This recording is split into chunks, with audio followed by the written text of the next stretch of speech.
Buen día, apreciada audiencia. De nuevo con el noticiero Radio Clarín de Colombia. De hoy, junio 12 del año 2022. Hoy tenemos noticias desde Colombia, Chile, Puerto Rico, Bolivia, República Dominicana, Suecia, Cuba, Nicaragua, Brasil y Argentina. Ya estamos listos, así como cada uno de nuestros corresponsales que se ubican en cada uno de estos países, quienes nos ampliarán los principales hechos noticiosos y así generar un criterio objetivo. Estos son nuestros titulares. Sin auditoría internacional del software no hay garantías y rescatar la dignidad en Colombia. Preocupación por llamado a la insurrección en Chile. Hacia unos seres sin identidad ni orgullo patrio en Puerto Rico. En Bolivia exigen penas máximas contra Jeanine Áñez. Hacinamiento y violación de los derechos humanos en República Dominicana. Crisis en Parlamento sueco por frenar a Turquía. Cumbre de las Américas terminó siendo el fracaso norteamericano. Aniversario de la Federación Rusa de Nicaragua. Equivocada política económica electoralista de Bolsonaro en Brasil. Y en Argentina celebran los 20 años de la AEA. De este modo vamos a desarrollar los múltiples escenarios a nivel internacional y vamos a hacer el despliegue principalmente en este caso de Colombia. Estos son las noticias. Los auditores de las campañas se van a encargar de revisar los softwares de escrutinio municipal, departamental y el nacional, así como el código del fuente. Se nos informa que las campañas de pacto histórico del candidato presidencial Gustavo Petro acreditó siete auditores y la Liga Gobernantes Anticorrupción del candidato presidencial Rodolfo Hernández ha desarrollado 2 auditores a los softwares de la Registraduría Nacional, lo que se encargarán de revisar este software del escrutinio municipal, departamental y el nacional, así como del código fuente. A su vez, el día de las elecciones van a realizar el funcionamiento del preconteo y todos los centros de procesamiento, y en las comisiones escrutadoras auditarán el funcionamiento de este software. Desde el día 8 de junio, los auditores de ambas campañas empezaron las pruebas de los softwares y estarán hasta el día de las elecciones, es decir, el 19 de junio, acompañando el funcionamiento de este preconteo, consolidación, prueba funcional del simulacro, y el día de la elección harán una auditoría al preconteo en 13 centros de procesamiento. Los 7 auditores que nombró el pacto histórico se suman a otros que van a nombrar en los 13 centros de procesamiento, lo que significa que las campañas activaron toda la auditoría para que puedan revisar el software de preconteo y escrutinio, afirmó el registrador nacional del Estado Civil. Que las auditorías de las campañas políticas se suman las misiones de observación electoral internacional e igualmente las firmas de auditoría que tiene la Registraduría Nacional del Estado Civil, y que las campañas presidenciales tendrán plazo hasta el viernes 17 de junio para postular a sus testigos electorales. A la fecha, 12 de junio, las campañas del pacto histórico está cerca a los 40.000 testigos postulados y la campaña de Liga Gobernantes Anticorrupción a los 700. Es bueno recordarle a la audiencia de su noticiero Radio Clarín de Colombia que este tipo de auditoría no es la que exige la campaña del pacto histórico, ya que se trata es de la solicitada en reiteradas oportunidades de la Auditoría Internacional del Software, por lo que no se garantizaría esas garantías electorales ni para el elector como para los candidatos en esta contienda electoral a desarrollarse el 19 de junio. Qué pena con la querida audiencia, nos están reclamando acá por el interno que va al paso con el intro ya. Radio Clarín de Colombia. Si la auditoría internacional, oiga pues, sin la auditoría internacional al software no se puede hacer, entonces no hay garantía, aseveró el candidato presidencial Gustavo Petro, luego de que el registrador nacional y los magistrados del Consejo Nacional Electoral se reunieran por más de 3 horas al respecto, concluyendo así de fácil. Oigan pues lo que dijeron. Lamentablemente no hay auditoría internacional al software electoral. ¡Ja! De un brochazo lo sacaron. Según nos lo hizo saber uno de los magistrados del Consejo Nacional Electoral, en exclusiva para su noticiero Radio Clarín de Colombia, donde nos afirmó: Hasta hoy seguimos recibiendo requerimientos de la Procuraduría para que no se fuera a hacer una afectación al patrimonio, porque ya hay una firma que fue contratada por la registraduría y lo que queríamos era simplemente bla bla bla. Ya se imaginará mi querida audiencia. Para el candidato presidencial Gustavo Petro, posible presidente de los colombianos, porque precisamente ayer recibió la adhesión de Cristo y otros 4 más de Partido Verde o de Partido Liberal, bueno, un resto más. Para una periodista de la radio decía, esta de la W Radio, conducido por Julio Sánchez Cristo, porque aquí somos cordiales caballeros con nuestros colegas o nuestros pares. Allí decía, el hecho oscuro de la campaña es que no dejaron hacer la auditoría del software.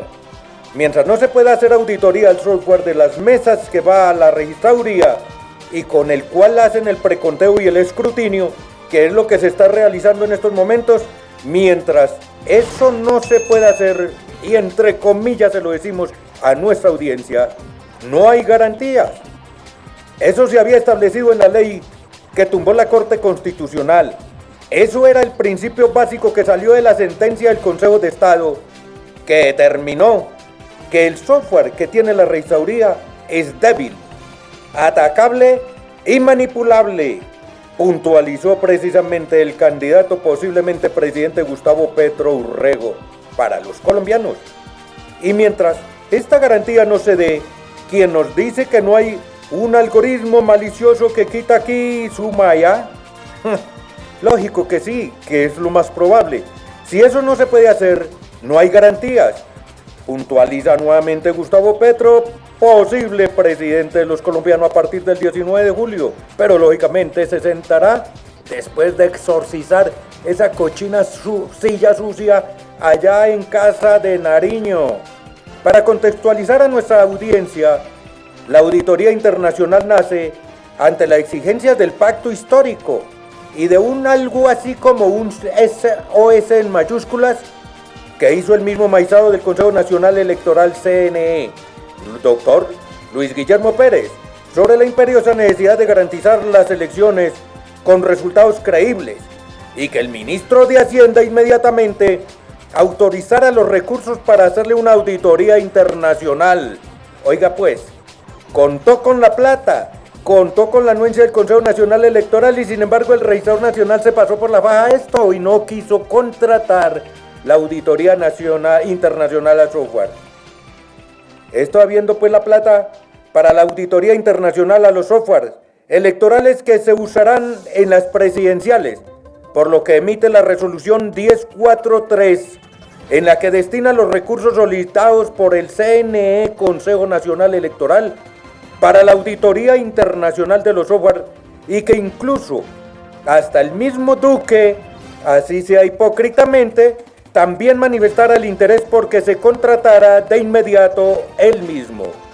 Acá desarrollamos este pequeño contexto a la audiencia de Radio Clarín de Colombia, en la que se denota que existieron los recursos, existió la voluntad de diferentes entidades. Sin embargo, la Registraduría Nacional sacó sus artimañas y se dio el lujo de no contratar la auditoría internacional que tanto fue solicitada, en especial por la campaña del Pacto Histórico.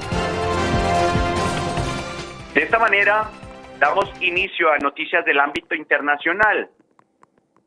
En Chile, llamado a la insurrección armada en ese país, crea escozor en el gobierno. Así nos lo hace saber nuestro corresponsal que se ubica en Chile, Enrique Sáenz. Lo escuchamos, Enrique. Para Radio Clarín de Colombia, desde Chile, acá la cosa se mueve.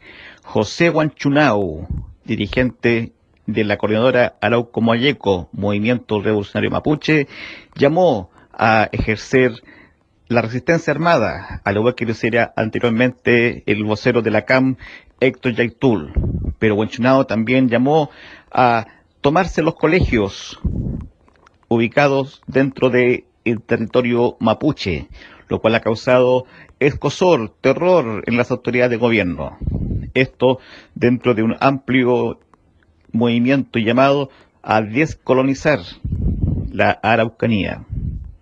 En otro ámbito de cosas, Gabriel Boric, presidente de Chile, en su gira a los Estados Unidos, reivindicó los tratados de libre comercio e invitó a los grandes empresarios yanquis a invertir en Chile, señalando que en Chile están dadas todas las condiciones para que ellos inviertan y también para asegurar sus intereses bastardos.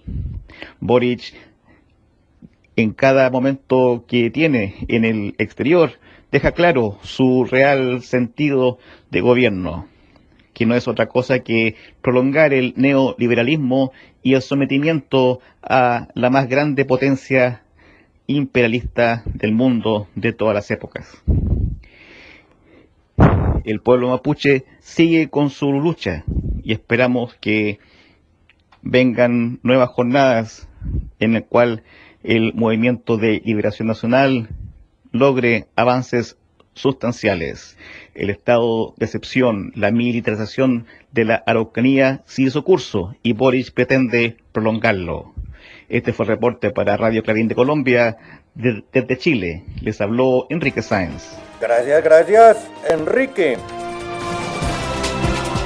El colonialismo en Puerto Rico quiere transformar a la población, oiga pues mutantes, para aquellos que quieren votar por un Uribe 3, a la población en seres sin identidad ni orgullo patrio. Así nos lo hace saber nuestra corresponsal que se ubica desde Puerto Rico, Berta Lluberchesi. Adelante, Berta. Buenos días, audiencia. Hoy quiero comentar sobre un aspecto fundamental del colonialismo que intenta transformar la población en seres sin identidad ni orgullo patrio para así facilitar su dominio y explotación. Este aspecto es el de borrar o transformar a personajes importantísimos de nuestra patria, restándole su valor histórico como entes altamente honorables, defensores de la independencia, con gran calibre humano y con repercusión internacional. Esta semana, después de 50 años del fallecimiento de Roberto Clemente en un accidente aéreo cuando se dirigía a Nicaragua el 31 de diciembre de 1972 para llevar ayuda luego del devastador terremoto, es que el gobierno de Puerto Rico anuncia que se convirtió en ley la celebración del Día de Roberto Clemente cada 18 de agosto. Lo peor del caso es que este tardío reconocimiento lo anuncian con bombos y platillos, no por el gran gesto de humanidad de Clemente, ni por su elocuencia al denunciar el racismo en los Estados Unidos, ni por su ejemplo de dignidad para la juventud, sino porque hace 50 años rompió el récord de los 3.000 hits en el juego de pelota estadounidense. Así es como tratan a todas las figuras insignes de nuestra historia, ocultándoles su verdadero valor, silenciándolas, omitiendo sus referencias en la educación pública. Un ejemplo sumamente vergonzoso es lo que han hecho con el padre de la patria, don Ramón Emeterio Betances, conocido como el Antillano, por haber luchado por la unión de las Antillas. Fue gestor del Grito de Lares por la independencia de Puerto Rico frente a España en 1898 y colaborador en la lucha por la independencia de Cuba. Fue abolicionista y médico que luchó contra la epidemia del cólera de 1856 en Puerto Rico. Saber sobre sus contribuciones durante ese mismo trabajo salubrista nos ayudaría mucho ahora, porque se podrían poner en práctica medidas por la pandemia del COVID. Gracias al constante trabajo de historiadores e intelectuales independentistas, esta historia queda recogida en libros, en documentos, en vídeos. Sin embargo, el gobierno rehúsa utilizar y promoverlos. Esto, compañeras y compañeros de la audiencia, es uno de los obstáculos que tenemos que librar constantemente. Desde Puerto Rico, para Radio Clarín de Colombia, les habló Berta Lluberchesi. Gracias, Berta. Empezamos ahora con hechos noticiosos en Bolivia. Uno de los juicios a la golpista Yanín Áñez en ese país se lleva a cabo en medio de grandes manifestaciones populares exigiendo penas máximas, que no basta solo con los 10 años de prisión. Así nos lo hace saber nuestro corresponsal que se ubica en Bolivia, Edgar Pérez Vázquez Palenque. Lo escuchamos, Edgar. Buen día, estimada audiencia. Uno de los juicios a Yanine Áñez, expresidente de facto, se lleva a cabo entre manifestaciones de varios sectores de la población que exigen pena máxima. Abogados y allegados de Yanine Áñez piden absolución. En tanto, la alcaldesa de la ciudad del Alto, Eva Copa, es asediada por su población que cerca sus oficinas y bloquea las calles demandando atención en educación y salud.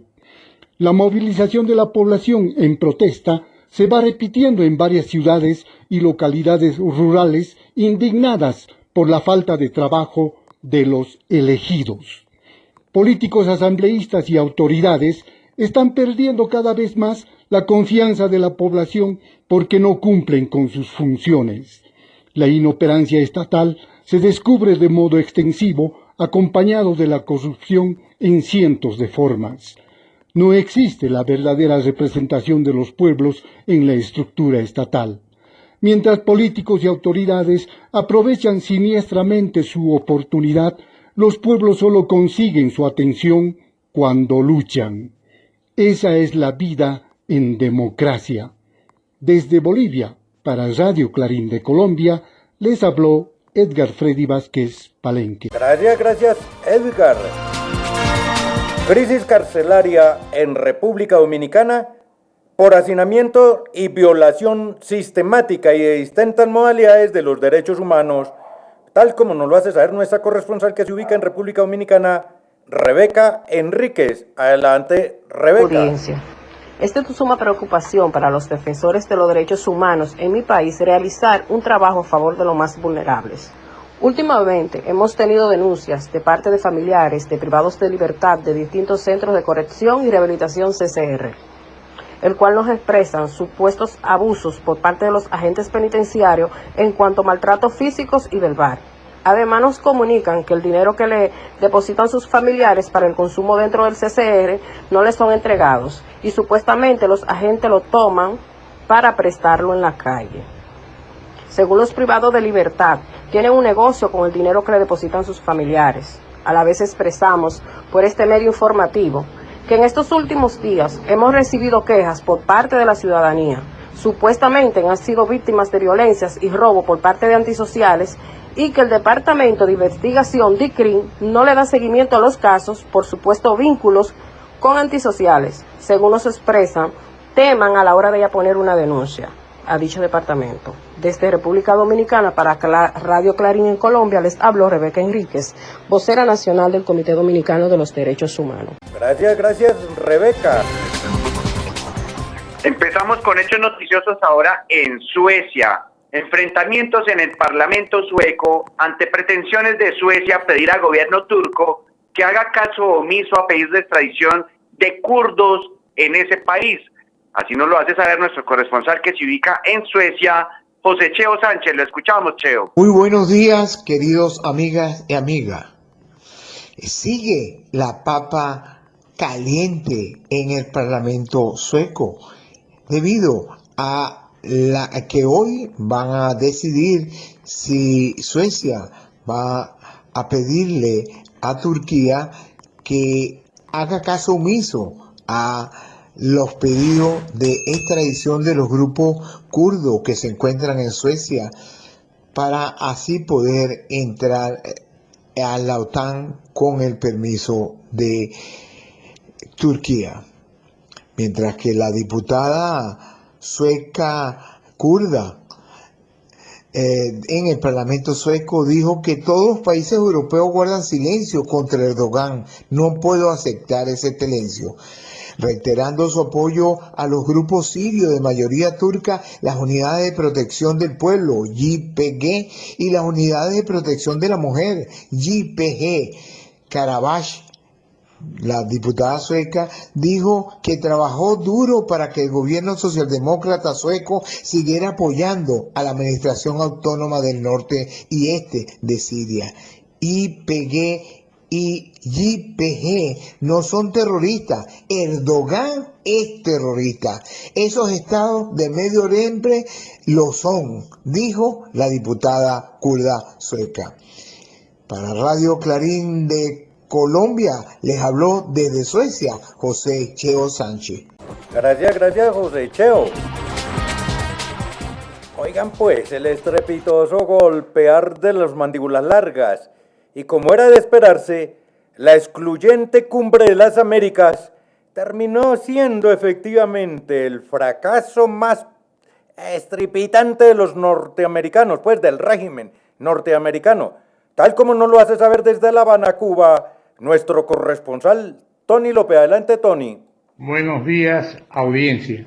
La Cumbre de las Américas que inició el pasado 6 de junio en Los Ángeles, California, ha pasado, según comentan las agencias periodísticas, a ser la cumbre del fracaso americano.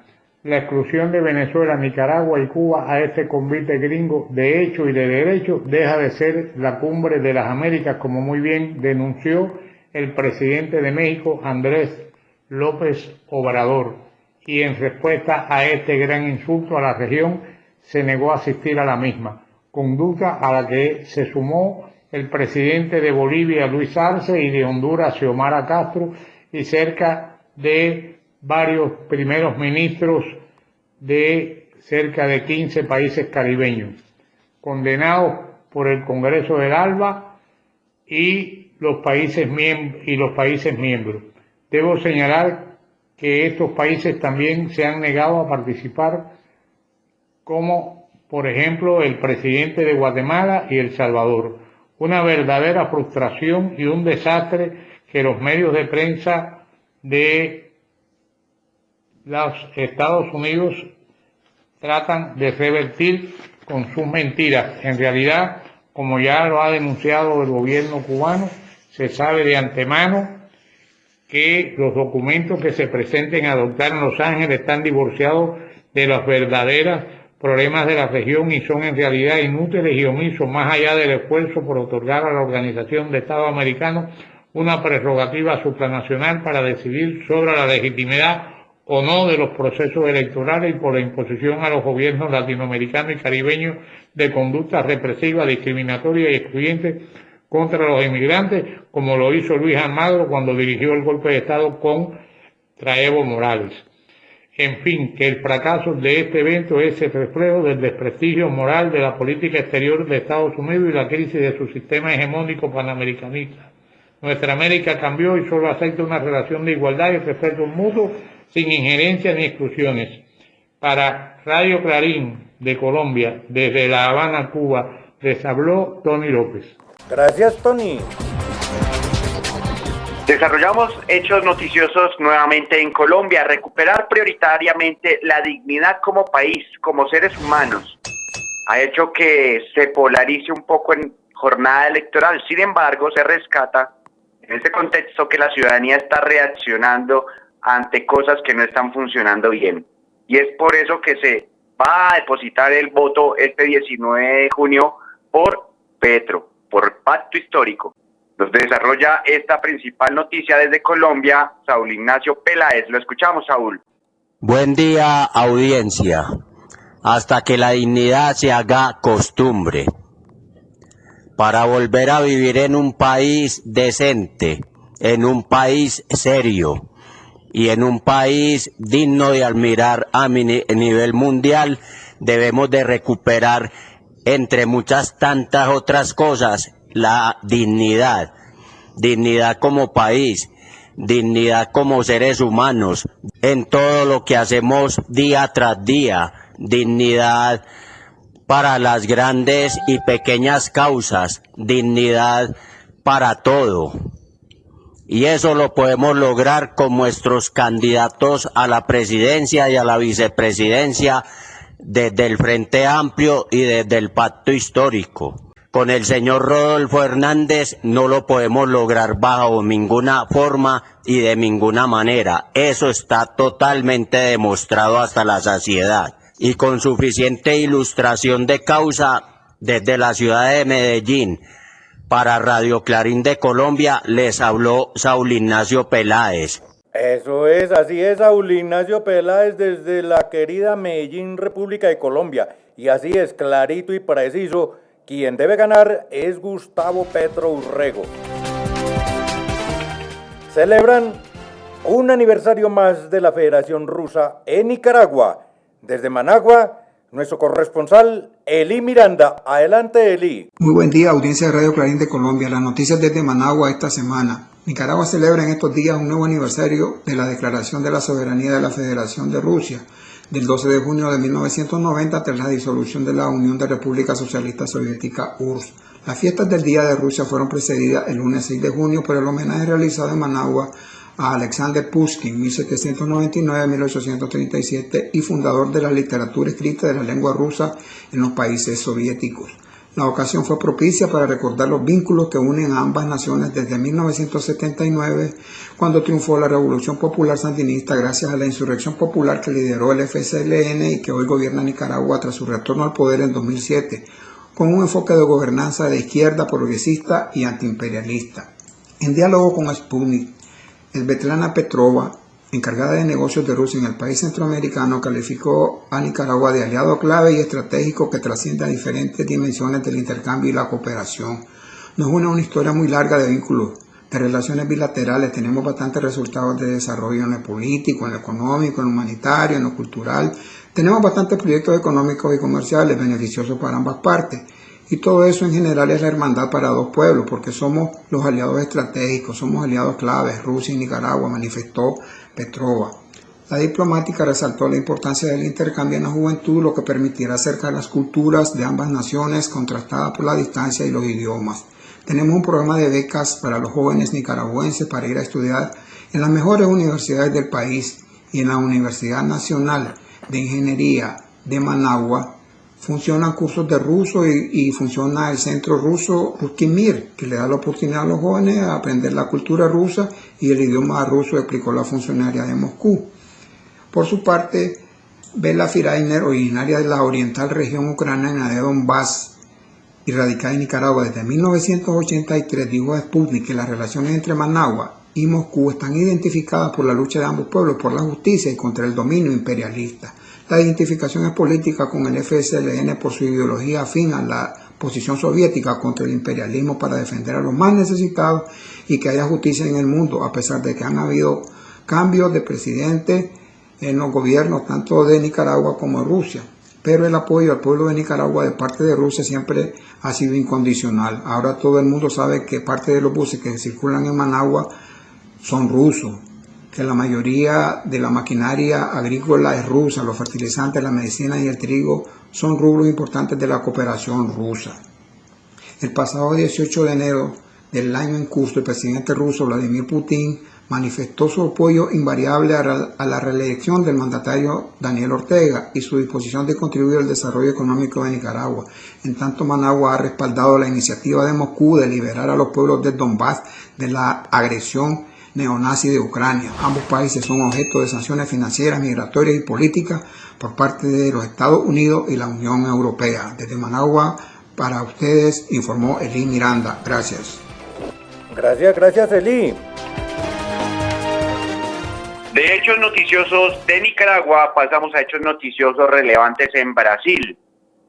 Equivocada política económica electoralista de Bolsonaro y Guedes.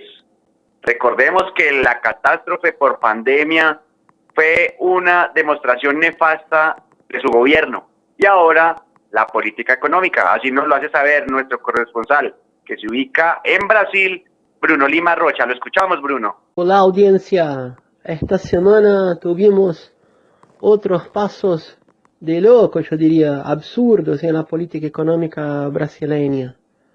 Fíjense, el ministro Paulo Guedes, que es un Chicago Boy de raíz y que incluso ha trabajado como profesor de economía e inversionista en los tiempos de Pinochet en Chile en los 80, propuso quemar la privatización de la Eletrobras, la compañía eléctrica, para hacer un subsidio para nafta, diésel y derivados de petróleo, mientras no quiere cambiar la política de precios internacionales que obliga la población brasileña a pagar precios especulativos en un petróleo donde la nafta producimos el 94% de lo que consumimos. Y en diésel llega al 75% más. Al revés, de construir más refinería, la están vendiendo. Y para cubrir el precio del especulador, proponen privatizar una empresa eléctrica que ya está en proceso de privatización bien de patria. Esta gente no sabe lo que quiere. Y detalle, todo eso termina el 31 de diciembre. Una apuesta que Bolsonaro, si no es religión, va a dejar la bomba financiera para el otro que viene. Desde Brasil, Clarín de Colombia, Bruno Lima Rocha. Gracias, Bruno.